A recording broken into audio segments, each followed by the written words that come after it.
পশ্চিমবঙ্গে এক অপশক্তির অপশাসন চলছিল গত 15 বছর ধরে।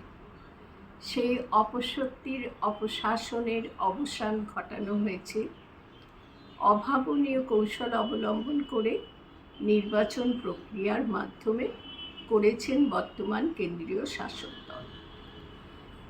একজন প্রবীণ নাগরিক হিসেবে সেই শাসক দল তারা এই রাজ্য পরিচালনার ক্ষমতা হস্তগত করতে পেরেছেন। তাদের কাছে একজন প্রবীণ নাগরিক হিসেবে আমার দুটি আবেদন আমি কেবল রাখব, দাবিও বলতে পারেন। সমস্ত জনগণ, পশ্চিমবঙ্গের জনগণের পক্ষ থেকে দাবি এবং আশা আকাঙ্ক্ষার কথা।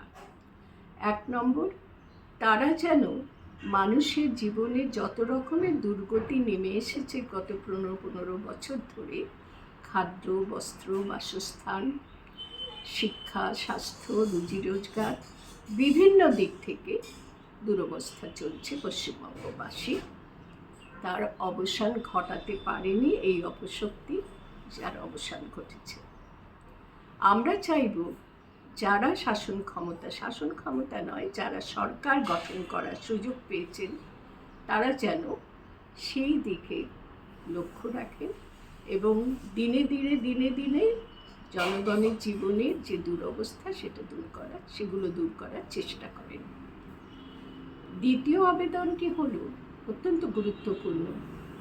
মানুষের অস্তিত্ব সংকট, পশ্চিমবঙ্গ কিছু মানুষের, 27 লক্ষ মানুষের, তাদের ভোটাধিকার লজিক্যাল ডিসক্রিপেন্সির কারণে তারা হারিয়েছিলেন এই ভোট নির্বাচন চলাকালে। তার আগেই আমার একান্ত অনুরোধ, আবেদন, দাবি সব একসঙ্গে আমি রাখলাম, তাদের সেই ভোটাধিকার যত শীঘ্র সম্ভব ফিরিয়ে দেওয়া হোক। তা না হলে পশ্চিমবঙ্গবাসী হিসেবে এই 27 লক্ষ ভোটারের যে অধিকার, সেটা না মেনে নেওয়া নামক কর্তব্যহীনতা ঘটবে। সেই কর্তব্যহীনতার দায় যেন বর্তমান শাসক দল বহন না করেন। তারা যেন নিজেদেরকে এদিক থেকে বিবেকবান দল হিসেবে বা বিবেকবান মানুষের দল হিসেবে সক্রিয় হয়ে উঠতে পারে।